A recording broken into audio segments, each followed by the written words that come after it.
Welkom bij de Nieuwe Wereld, verdiepende gesprekken in een tijd van verandering. Mijn naam is Marthe van Rijn en vandaag is bij mij te gast Lígia Koijen Ramos, NLP-trainer en coach. We gaan dit gesprek in het Engels hebben. En voordat ik daar begin wil ik nog even jullie aandacht vragen voor onze oudejaarsactie. We zouden dit gesprek niet in het Engels kunnen hebben als we niet ook vertalers hadden om vervolgens voor jullie het mogelijk te maken het ook gewoon in het Nederlands te bekijken. Of althans met ondertiteling. En daarom zijn we op dit moment onder andere aan het inzamelen, zodat we weer volgend jaar zulke soort items voor jullie kunnen maken en zodat we lekker kunnen blijven opnemen.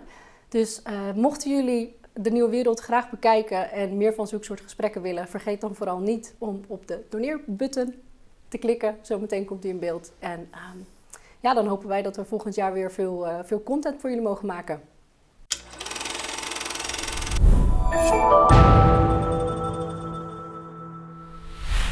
Welcome, Ligia. Thank you. It's nice to have you here. Thank you. I wanted to start with a little bit of a look on society, because what we're going to do today, I think, is talk about the subconscious, or everything in our lives that is going on that we're maybe not fully aware of, or to some extent aware of. Yeah. And what we're seeing right now with the corona crisis going on is that we are spending a lot of time behind computers. We're spending a lot of time, so to say, in our minds. Yeah. And this is affecting people. Yeah. They, what I see is that many people right now visit, for example, their general practitioner, and they have psychological issues. There is something going on. They feel that stress is increasing. They don't feel good, so to say, on a psychological level. Yeah. What is going on? Yeah, that is a big question. I don't want to say this is what is going on, because I think it's very difficult for someone to say this is the only truth. But for my experience, I think people are disconnected. And being disconnected brings a lot of issues. What are we disconnected We are from? disconnected from other people, because more people are alone and isolated, but we are also disconnected from ourselves. Most part of the times, people don't know exactly what is going on, right, with themselves. And even today, I was thinking about that. It still happens, a lot of people sharing tips and ways for me to relate with you, right? What should I be paying attention when I'm communicating with you? But if I cannot communicate with myself, how can we actually communicate with the other? Yeah, how can I achieve that? So what is going on in that sense? If you say we're disconnected, what is going on with the connection with ourselves? Yeah, that is again a big question. But I think we learn too early, in my opinion, how to perform. How to perform. How to put up the show of life. Exactly. So I have 3 kids, as you know, and I know when that process started. And you know how I know? What did you when they see? come home and say, "Mom, can I go to the toilet?" And I'm like, "Why are you asking me to do a very biological, intense need? Don't ask me, just go." And I know that is the moment that the performance, the I need to behave in a certain way started. And this starts 3 years old, 4 years old, depends on the age that the child goes to school, right? So can you imagine how many years are you doing that? I'm doing that. From the age of 4, we are learning that we need to ask permission to do very natural things that we need. And we cannot go around without doing it. Is that society? Because obviously you learn this when you're in class. Like you cannot just walk out of the lesson and it's like you have to ask the teacher. That's why you're wondering, why not? Why not? Why is that? Why not? Why we cannot establish that, okay, some things maybe is okay to ask, can I do this? Or, but some things you should not be learning that you need to ask permission for. And that is what sometimes we don't get as a society. Kind of thing. Do you have, because this is obviously where it starts, but I'm wondering immediately, do you have other things that you feel like right now we are asking permission for that we shouldn't necessarily do? Oh, a lot of things we are asking permission. A lot of things that we should not. We are asking permission, for instance, and in my practice with my clients, I see people asking permission to feel. To feel. Can I feel like this? Is it okay? It's okay for me to feel like this. It's okay. And I said, it is, because you are feeling it. You don't ask permission to yourself to feel in a certain way. Let's go in that sense also a little bit too, because you're saying right now, in my practice. Yeah. What is the thing that you practice? So I do coaching with so I have my clients and I teach. So I also teach in several and different courses. And that's what I do. So I work with my clients and in different topics and different things. But let's honestly, try make it a little bit more tangible. Yeah. For let's say a typical, I don't know if you have any typical clients. No, but I don't. Like you don't. That already makes this difficult. I know. Because sometimes go to an example. That is another thing. Yeah. For instance, people say to me, "Oh, but are you a life coach or a business coach, or I don't know, any other type of coach that you ever heard about it?" All of the above. And I said, "I'm a coach." And a good coach will be able to support any type of situation. So that is what I do. So I can have someone coming to me because they are feeling overwhelmed, burnout, or any of this type of things.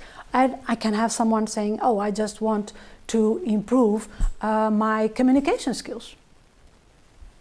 So, and sometimes people come to me as well like, "I'm okay, but I just want to get a little bit more awareness of what could be my future." And you are not just a coach, so to say. No, I'm just, yes, maybe not. But you use a technique. Let's say several techniques. Yes, a combination. Yeah, a combination. Let's start with the NLP part, because obviously in the beginning I mentioned NLP-trainer, but I don't know if everyone actually knows what NLP that is. Yeah. Neuro-linguistic programming. So that I normally tend to explain NLP as being the structure of the structures. So this we need to. NLP is a toolbox, for me the most amazing toolbox ever, that allows you to really get the tools to work on your communication skills. And your communication is for yourself, internal communication, and external communication. So NLP is going to show you what happens when you receive information, how you deal with that information, and how do you express that information to the external world. And information is not just, to be clear, not just anything people are sharing with you or text, but it's also the context, wherever, if you're in a room, how you interpret it, what you feel, all of your senses are involved. We call it an event. Event can be a person speaking to you, can you just walking in the street, can be you just being by yourself in your house, is an event, is a moment of your life, right? So we call it an event. And that is, how do you receive that event? How do you deal with that event, and how you express that event after? And NLP then studies the process of what is happening within these events? Yes. And that's try to, for example, make it a bit more concrete, so to say. Could you tell me a bit of how you use NLP and what kind of event would, so to say, come up in a session, for instance? Any type of event. We can go for past events, things that happened in your life. For instance, I don't know, the first time or a moment in school that you didn't feel great, or a teacher said something to you that you still remember. Or your boss. Or your boss, or your mom. So you can go to the past and realize, okay, what happened there? What was that? What was I call it the recipe of that event. Mm-hmm. What did you see? What did you hear?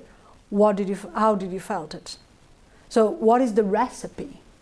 And we always, we receive information, we receive the event. The first filter that we have is our senses, right? So you cannot, and we call it filter for a motive, right? Because we can, for instance, be at the same event and we get very different information. For instance, right now, we are in the same room, mm-hmm. and you have a very different information about this room that I have. And information, because so you are seeing this side, yeah. I don't even know what is there, and I'm seeing something that you cannot reach with your senses right now. Not an owl, I can't. Yeah, you cannot. So even if we are in the same room having this conversation, you have a very different perspective of what is going on that I have. Right? Definitely. Yeah. And in NLP, you try to combine. No, you always we are going to say, okay, what do you see? What do you hear? How do you feel right now? And I can also ask myself, what do I see? What I hear? What I feel right now? And we are going to understand that we have different perspectives, and that is your world, and this is my world. Which one is the truth? In the middle. Not even, right? So, and that is what NLP is showing us, is that each one of us has their own reality, and it's not possible to go around the world without that. But how is this then different from, let's say, regular psychotherapy? Yeah, the big difference with NLP is that we are focusing on change. We are not looking for explanations. So you would say that change. Usually when people visit a psychologist, so to say, or a therapist, because we can actually put NLP also a little bit in that corner. Yeah. With the coaching. Some people will not agree with you, but you I understand. Yeah, I understand the connection. And usually what they go for there is to see, okay, I have a certain kind of behavior. I have developed certain patterns in my mind, the way in which I act. Let's look for the explanation of where these kind of things come from. And then NLP does not focus on that part. Doesn't focus on that part. What happens a lot is that people say to me, they want to come to me and say, hey, I'm doing therapy for now 1 year and I got it, I understand, and I cannot still do something different. So NLP is focusing on breaking the pattern. Do you need to understand the pattern before actually being able to change it? No. You just need to say, I don't want this anymore. I don't want to feel like this. I don't want to remember this like this. I don't want to get triggered anymore like this. And then you can change it. And that's where you start. And that is what I can, that's my focus as well. Is NLP then, because if you want to change stuff, what is then the linkage in that sense between body and mind? Mm-hmm. Yeah. We all know, or most part of us already know, that something that we believed until some years ago, that our memory is in our brain. A lot of people still believe that, but that is not true. So all your cells have memories, right? So when, for instance, you remember an event, and I think everyone can understand this, if you get triggered and you go back to an event, you are there. You start feeling as you felt, and you start Comes up. Comes up. Yeah. right? You start talking about it and suddenly you get, whoa, I'm still mad, or I'm still happy or anxious. So you immediately go back. Why you do that? Because if you are only in your mind, the memory is in your mind, right? You do that because your body starts reacting to that thought. The body, or the system, like I like to call it, is a full thing, so you cannot start thinking about something and nothing is happening with the rest of the system.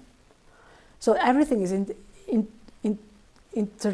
how do you say interconnected? Interconnected. Yeah. Thank you. So that's also in that sense why you call the body a system, right? Yeah. Because it's not body versus mind, it's the entire... It's the entire system. So what we are looking for is, okay, where is this memory located? And you're going to see that a lot of people, if you say, okay, where do you feel this memory? They will say different parts of that body.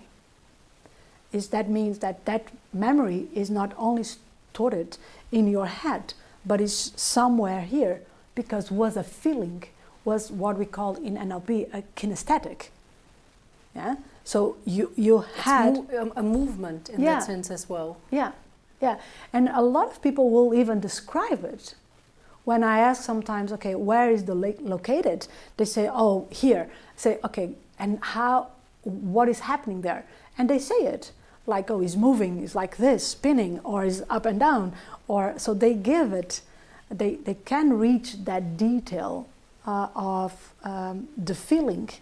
Can become very, very real. Why is this important to locate it in the body and to actually also have a feel with it? What is that? Because if you only work with your mind, and some people do that, like they say, for instance, you're going to hear people say, oh, change your thoughts. Like, okay, that is already good, but it will be triggered in your body. And it's also difficult, so to say, I think, changing thoughts or changing... Yeah. And if, for instance, I think everyone can relate. Some parts of your body, you don't like people to touch you. And you have a reaction to that. For instance, I personally really don't like if someone does this to me. So... my husband knows that. If someone does this to me, mm-hmm. or for instance hugs me and do this, I really like stop it. I will say to you, stop it. Yeah. And I think everyone has something like this. Yeah. Right. So that is the thing, is that I can change my thoughts, but my body will still react. What does this show you about? That is a trigger, and if I want, I can change that. I don't want to. I still want to keep these things. But there's also triggers that we might want to. Yeah, some triggers change. You want to let go. Yeah. Some triggers you say, okay, I don't want this anymore, right? Because they are not helping you. They are not. They are putting you in situations that they are overwhelming you. Can give or block you. Or block you. Not be able to. Yeah. To respond in a way in which you actually feel like you should be responding. Don't use the word should. That's interesting. Don't use the word should. Why would you? Because is that the societal kind of thing coming in? Should? Yeah. It's no should. It's what do you want? How do you want to? How do you want to be doing this? Is that not also a thing I can actually should use the word should for myself? No, because should is an obligation. Mm-hmm. It's not a wanting. Right? Why is that wanting element important? The wanting is a decision. It's not an obligation. I see what you mean. It's me deciding. It's not me feeling the need of. It's me taking the decision, and that decision implicates consequences. And this is also something that you work with, right? Yes. It's when people come like, what is it actually that you want? How do you actually want to change? And are you able to connect with the consequences? And how do you embody it? Yes. How do you want to do this? Are you able to deal with the consequences? At least the ones that you can reach, because you cannot reach all of them, but a part of that you can really reach. Are you willing to do this? And needs to be a decision, because what I see a lot is that people sometimes say, I don't like this, but this means that maybe I'm going to lose some people, means that I'm going to maybe need to change my life. Can you give of course. a concrete example of someone who came in and who was like, hey, I feel like I want to change something, but... Yeah, for instance, I had a client just some weeks ago that she's in the process, so we already detect the pattern in her job. She changed jobs, and I said, what are you doing? What are you doing? Yeah. And then now she's looking for a new job. And I said, okay, what do you want in this new job? And she said, I want this and this and this and this and this. Okay. But this means that, I need to change industry, that I need to find different connections, that I need more dedication to that, because it will not be so simple as I keep myself in the same industry. And of course, it's not going to be an easy kind of thing if you want change. Exactly. Yeah. Change is not an easy thing for anyone, big or small. And go for the very basic things. I always say to my clients, today, this night, you sleep in the other side of the bed. See how that goes. I already get stressed a little bit of thinking about this. It's a pretty simple thing. It is. And some people say, I could not sleep all night. And I think this is also one of the funny things when I'm mentioning this, how we are so used to patterns and doing things in a similar kind of way. We have this whole idea of like modern workspace in which people go into the office, you get to choose where you want to sit, to promote that you get in touch with different kind of departments within your company or your organization. Yeah. And it kind of didn't really work because people are so used to having their own spot. And that is a lot of things, in that example, is a lot of things that people sometimes don't think. For instance, one of the biggest things that I had in the beginning of the lockdown, I worked with a lot of companies supporting people in lockdown. So some companies hired me to get to have coaching sessions with their employees, people that were feeling, because we work in the international market, so people that were literally alone. Because the family is not here, they are expats, and they were alone. And one of the things that people said to me is that, Ligia, I cannot focus because I'm the same place that I eat and sleep became my office. Yeah. And why this is happening? And why is it so important for us to actually separate to these really activities? Separate? Yeah. Because our brain is triggered. And if you don't have the trigger for work brain, let's call it like that, it will not come. It will not come. The reactions that you get on the workplace will not come. And then I said to some people, okay, you know what? Let's make some simple changes. You wake up, you go out of your house, you take your bag, you dress up, you shower, you have your coffee, you go out of your house. It's the physical that you incorporate your right brain now. Needs to be triggered. I've heard this actually from people as well who were working at homes that said, I really need to take my bike, go for a quick lap, go back. And then when you come home, you go immediately to your desk. And in your desk, I want you to put the elements that you have at your office. Bring the elements in.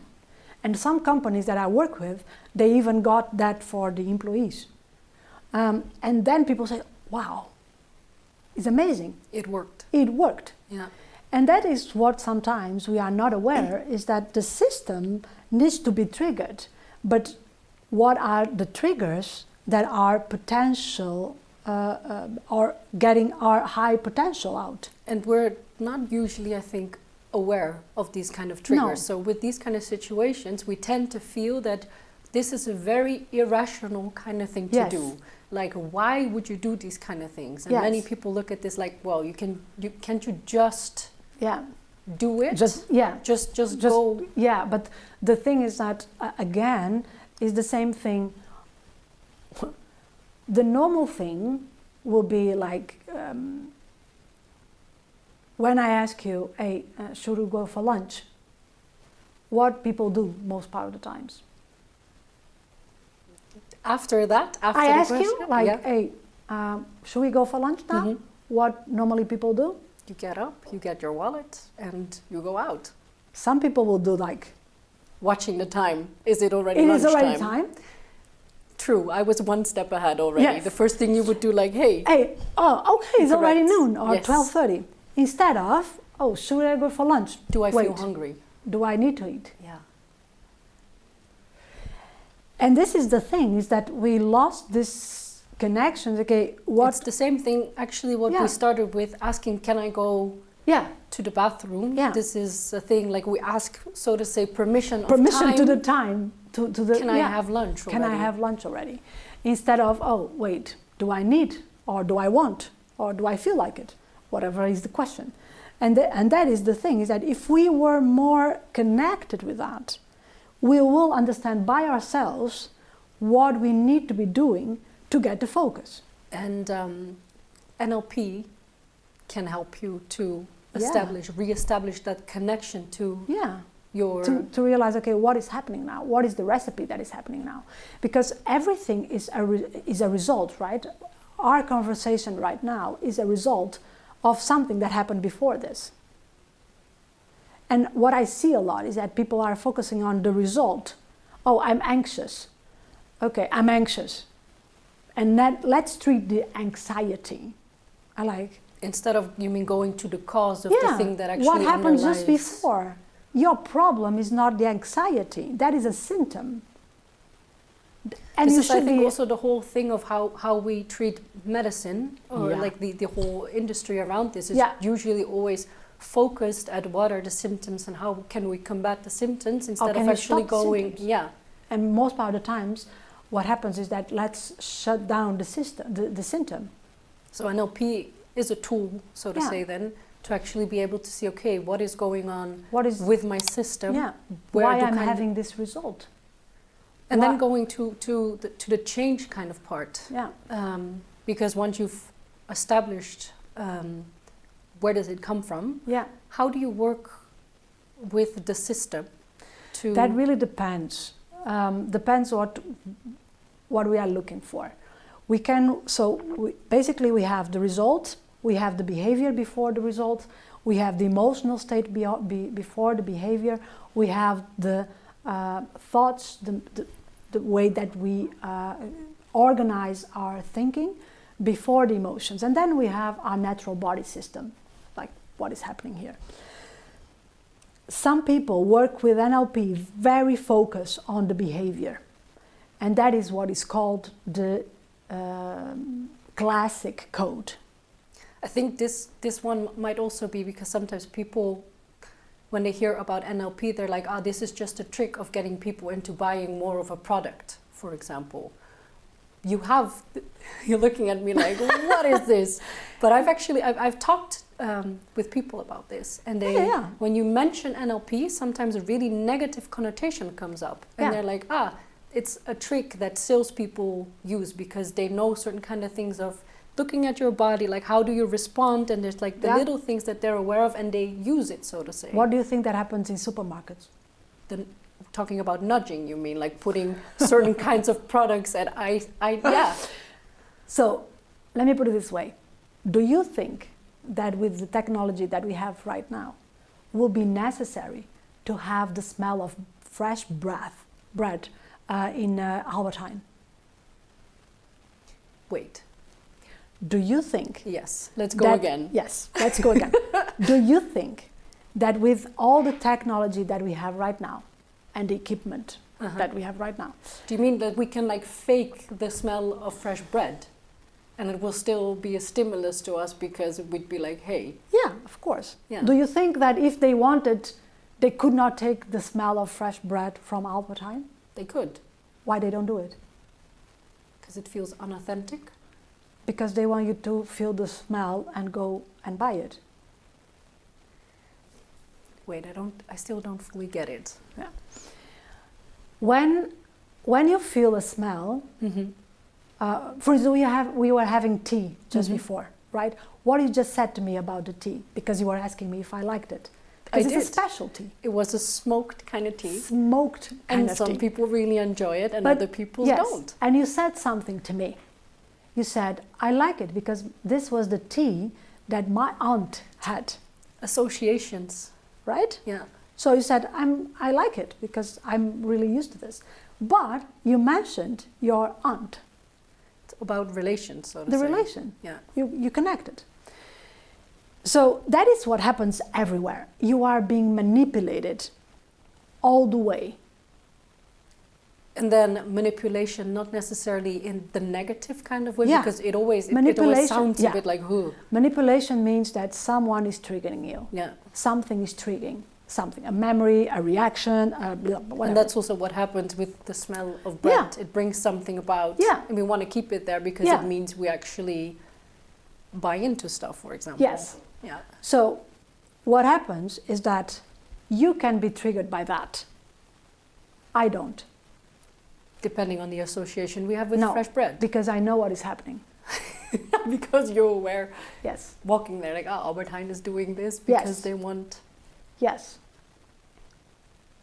And you know what? Some people, they don't want to know. But what difference does the knowing... Responsibility. Make? Responsibility for then choosing, I want to engage with this and right now buy the bread or not. Exactly. What I see a lot is fear of, but if I know all this, what will be happening? If I say to you that, for instance, sometimes people say to me, when I'm imagine mad, people say, oh, but you know NLP, you should not be mad. I said, no, exactly because I know NLP, I'm deciding to be mad right now. You are not triggering me. It's my decision. And that brings me responsibility, right? Because it's not like, oh, you did things to me. No, and I'm deciding. Being mad is also not, so to say, an emotion we should avoid. Maybe that's also like the cultural part saying, like, ooh, someone should not get mad, but it's actually okay every now and then to... It's necessary. Yeah. It's necessary. But the difference is that I will never blame you. I will never blame the world. I will never blame Albert Heijn to put that smell. I will say, I have the choice. I'm the one choosing. So this is all my responsibility. And that a lot of times that is what people don't want. And you see this as well when they come to you. Oh yeah. Yeah. People blaming the boss and blaming the kids and maybe blaming the husband and maybe blaming the world because COVID did this. Okay. It did. To some extent, but there's also... No, it didn't. We decided, and sometimes other people decided for us, right? True. Yeah, that this is...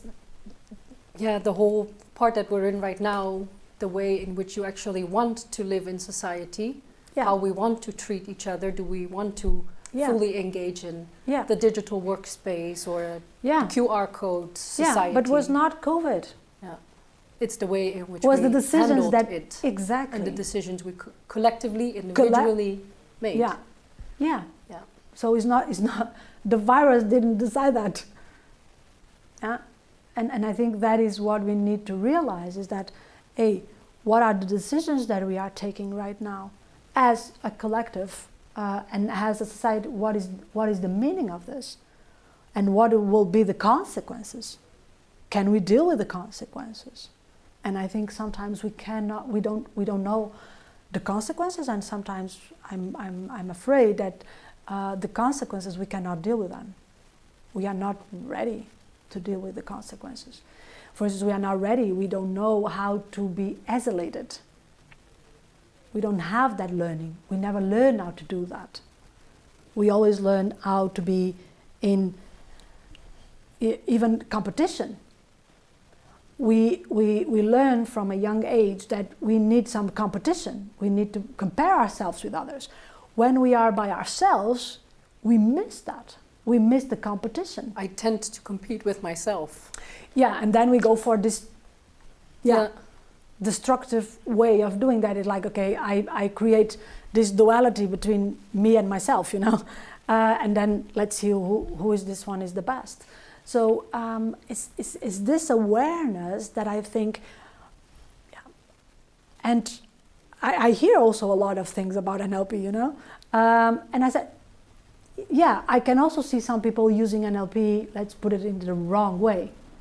But I see that in other professions, yes. Right? Anything, any kind of structure, so to say, a tool can be used for good or for bad. Exactly. Yeah. So choose it well. Yeah. But what is the right way, so to say, like the good way? Is someone that is ethical, someone that is working for you and not for themselves. Yes, in that sense, it's with any kind of tool, always about the ethics. Like, did we actually think this through on how we feel it is the right way for us to how be do you using choose your doctor? How do you choose your house doctor? I don't think a lot of people actively think about. I choose mine because I will not be. I will not be treated, or I will not respect someone that, for instance, is saying to me, "Oh, you need to eat healthy," and I look to that person, and that person doesn't look healthy. Is it the practice what you preach? Element? Oh yeah. Don't just tell me. Yeah. Show me. I'm still wondering because NLP sees things that people don't necessarily still see themselves. Yeah. John Grinder, one of the founders and my teacher, one time someone asked him why NLP is not a science, why you didn't do anything about that. And he says because it was not honest. What was not honest? Because NLP didn't found anything. NLP, we just observe, and we just got the recipe of what we were seeing in people and in the world. And because every single person is different, there is no one single recipe, so... No, it's some recipes. For instance, we know that everyone is going to get information from the world by the senses, right? So that is the only way. So it's not about that. It's more about the idea, for instance, that a science is discovering something. Yeah, that is also not true. But for instance, if psychology is not discovering stuff, because it shows what is already there. Exactly. Yeah. And it tries to find patterns and... Exactly what NLP does. But NLP works with you. And not with the general. And you can have a very different pattern than me. And probably have. And science in that sense looks for things that are replicable. Yes. And we have, of course, a structure, but then I say, okay, you will use this in a very unique way. That is what I want to see. So it's always tailor-made, and it always puts people at its center, so to say. Yes, the person that is in front of you. Recognizing that people are incredibly complex. Yeah. Situations like the context you find yourself in plays a very big role. We can have a discussion about that. The context has, of course, an impact. Yeah. Of course. But the thing is that, and John Grinder he was an academic person, so if he wanted, he could be going to that path, right? But he didn't, and it's legitimate. It's very legitimate. He says, okay, when we got the code and we know that this works, doesn't mean that we are finding something. Just means that we were observing and we realize, okay, what is happening? And I found that very honest and very humbled as well, right? So what we are, let's say, looking for in NLP is to say, okay, what is happening? Do you like that? Do you want that? If yes, continue. If not, what do you want to change? Find ways. And you work loads in that sense also with embodiment. Yeah. What is that actually? I normally say, I'm going to say to you what I normally say to my students. Do you know that your tongue does micro muscle movements every time that you are having a thought? No. Okay, it does. So literally, you are talking to yourself. Constantly. Of course. And not just in your mind, but even like physically. Physically. So your tongue is moving every time that you are creating a chain of thoughts. Okay? So, that is one information. Store that information. Another information that we have is that, do you know that you have a combination of fascia, muscles, and tendons that goes to your tongue, one until the palm of your foot? Like you're saying right now in that sense that my tongue is connected to my foot. Yes. Yeah. Yes. Do you know that? No, but it does make sense. Makes I sense. must say. Okay. Yeah. But it's true. So something there. So my speculation, and it's a speculation, can you change, or do you think that you can change your thoughts if you change the way you walk? The way you put your feet on the ground? I'm really inclined right now to say yes, but that's because I know a little bit about the way in which this works and the way in which you work. But I just go logical. I think so. I mean, walking differently does something to the way in which you carry yourself, the way in which you feel, how you can enter rooms. But it's so small, and it can have a really big impact, so to say. You feel different if you walk in different type of shoes, for instance. Yes. So that is why embodiment is so important. This is exactly embodiment, what we're talking about right now. Yeah. And as an NLP coach, I think you see different things in the people sitting in front of you, the people you coach, than they actually do themselves. Yes. Observing. Yes. What is, so to say, one of the first things you notice when people sit in front of you? What can you tell already by the way in which they carry themselves about their psyche or the way in which they... Yeah, that is a big speculation. That is something that we don't do. One of the things is that you have two mother skills for NLP. One is rapport, the other one is calibration. Rapport is the ability of me being you.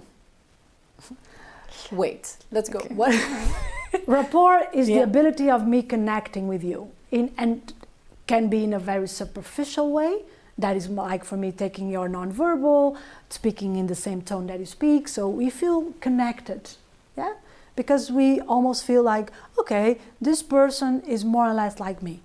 Because imagine that you are speaking in a tone like you are speaking now, and suddenly you feel a little bit like, whoa, this person is what different than me. Yeah. And it gives us a feeling of insecurity. Yeah. That maybe will depend on the person, but you will feel the difference. Yeah. Right? So one thing is rapport, that I'm able, and of course in a very more deep level, I can become you, in the sense that I will take your way of breathing, I will take your way of sitting, I will amplify all this in a way that almost could like you are talking to a mirror. Yeah? And then is calibration. Calibration is the ability of seeing the differences that make the difference. For instance, just now you had a different movement. So I'm talking, and every time that I go to a subject that you feel like, I feel curiosity, you do something with your hands, right? And I can, of course, speculate, like, she's moving, and this movement could mean a lot of different things. I can stay in my head and trying to find out. But in NLP, what will happen is we say, okay, what is going on right now? So you always ask the other person, and it's never a fill-in, so to say. No. Yeah. It's like, okay, what I see it, and then of course I can, by my experience, of course, sometimes I'm like, okay, I identify some patterns as well in humankind. But most part of the times I will ask you, hey, what is going on right now?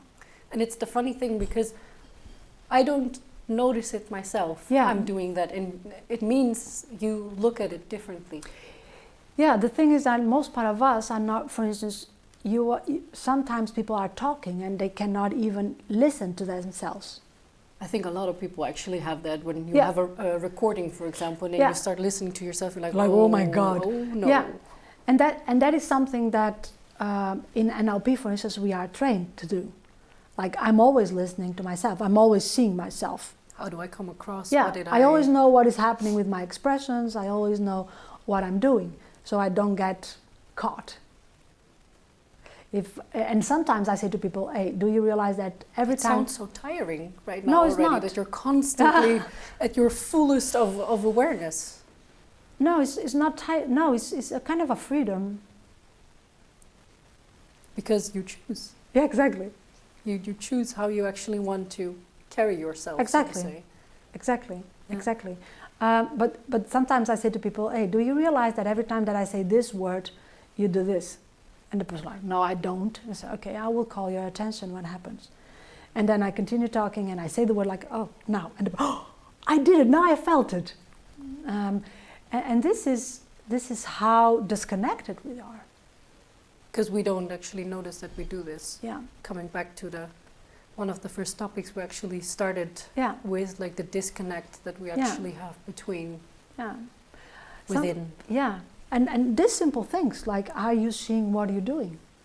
Are you hearing yourself? This is what you want to do. This is what a lot of people come to you with, like with coaching questions, like, please help me because I cannot see. Sometimes even people say, okay, I have the result, I don't like the result, but I don't know what is happening before for me to get this result. So sometimes the work is saying, okay, let's get the awareness, why you are having this. And then is the moment, okay, we found the reason, let's say, and then let's change that. But can you help them to find it? Because sometimes, yes. Most part of the times. Yeah. But becoming a mirror is already sometimes enough. You know, because we don't see ourselves fully, and someone else can actually help to. Yeah.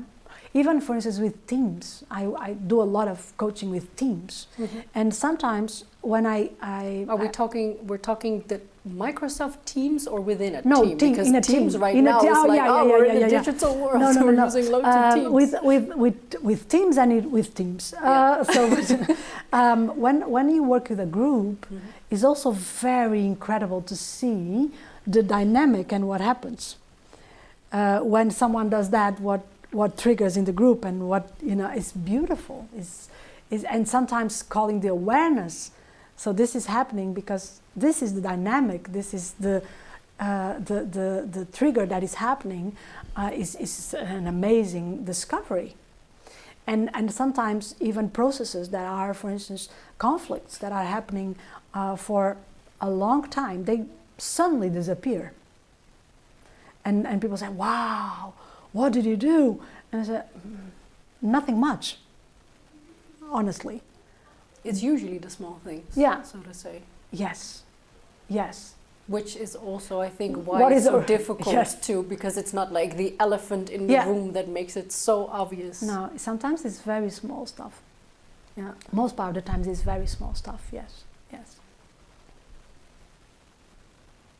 Where did your interest for, so to say, the subconscious, because all of this is stuff that we do without being conscious about it. Where did that actually come from? I think since ever. If I describe myself, I was always very curious about what was not explicit. So if I go really back, for instance, I could be one entire day without speaking in a group of friends, just seeing what is going on and what is the reaction, So I always got a lot of curiosity about why people are doing what they're doing. Because this seems like they are not getting the decision, they are not deciding, they are just doing it. Automatic. Yeah. Pilot. Yeah. On. So even with my parents, I was sometimes very curious about that. I was very an observer. So I was always fascinated about, okay, what is happening there? What is happening there? And I studied by the brain. So I studied philosophy as well, and okay, let's go to this. Try to go into the understanding mode. Yes. So I studied philosophy as well, and I realized now it's not only this. It's something There's more to it. It's not just because philosophy tends to also be a lot about the things we are aware of. Yes. And it's not always about the... Yes. People try to explain it, but that's also the difficult part, because philosophy is such a language kind of thing as well. Yeah. Sometimes it's really difficult to put the things that are in a way that people understand. Yeah. Right? And I remember one time I was in university, and to make some extra money, I was giving lessons to the kids in high school. So I remember one time a girl came to me and they were studying Kant, and she said, I don't understand anything because it's like this language is like super complicated. And I remember so well that I explained one of the parts. We were like, I had like a cup and a thing, and I explained what was going on with that. And she's like, this is so simple. Why my teacher doesn't explain this in class? And I was like, wait, this is the thing. This is the way. So I got... it's the way in which the language, like what is here right now, can we use what is here right now, even to explain things that, yes, they become a little bit more complex. So my process after that in university was a lot about that. Can I transfer all this knowledge to life? To the tangible, to the things that are people, actually out that people there. can relate with. So that was my process as well in university, and I have some great teachers. They were super supportive, and I got this. I really got fascinated by that. So my job was a lot of times to transform the most complex theories in things that people can say, okay, I got it. I get it. Yeah. And I get it in my body, and I get it in my hands. So that, and I think I still have that until today. Some people really ask me, how is this? For instance, I have a company that I work with, that every time that I come to the company, they come to me and they do this. And like, how this happened? And they call me the guru of business. Mm-hmm. But the guru in the sense of someone that brings that energy, that spiritual, but make it very concrete as well. And I think that is what I do the best. This is what you bring, and also what motivates you, so to say. What is your drive?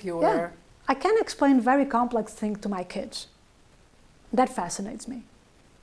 And my kids, they can talk to you about very complex things, and they are 6. And some people say, "Oh my God, how she learned this? She learned it by body. by incorporated, not by hallucinating, like normally I say, So don't make people hallucinate, because that will not bring something new. Bring people to what they can do. For instance, sometimes people say to me, "What is this hypnosis thing?" I normally say is imagination. Mm-hmm. So make it simple that people can relate. Oh, I have an imagination, so I can do this. Yeah.